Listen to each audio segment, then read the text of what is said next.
जब सुल्तान डाकू को फांसी के तख्ते पर लटकाया गया तो उससे पूछा गया तुम्हारी आखिरी तमन्ना क्या है? उसने कहा मेरी आखिरी तमन्ना यह है कि मेरी फांसी मेरी माँ के सामने मुझे दी जाए।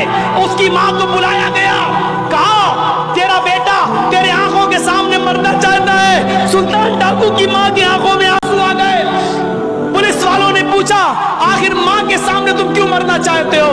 उसने कहा ताकि मेरी माँ देखे मौत के वक्त पैर कैसे तड़पते हैं, हाथ कैसे तड़पते हैं और रूह कैसे निकलती है। कहा लेकिन तुम इसके लिए माँ को क्यों मजबूर करके लाए हो?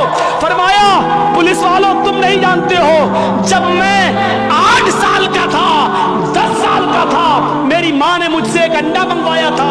मैं एक दुकान पर गया था, मैं अंडा लेने गया था, लेकिन एक अंडा मैंने चोरी कर लिया था दुकानदार का और मैं उसको अपनी जेब में भर लिया था।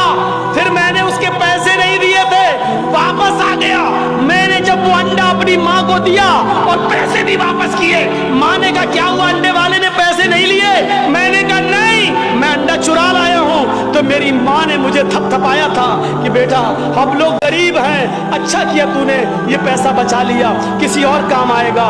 फिर यहीं से मुझे चोरी की आदत पड़ती है, मेरे हौसले बढ़ते हैं, फिर मैं डाकू बनता हूँ। फिर मैंने लोगों का माल लूटा और जब लोगों ने नहीं दिया तो मैंने उनकी जानें ली। फिर मैं बहुत बड़ा लुटेरा बन गया और इतना बड़ा लुटेरा बना के पकड़ा गया और कानून ने मुझे फांसी की सजा दी। अगर मेरी माँ ने मुझे अंडा चुराते वक्त जब मैं घर पे लाया था उसी वक्त एक थप्पड़ मारा होता और अंडे वाले को देकर माफी मांग ली होती तो आज मैं इतना बड़ा चोर नहीं बनता।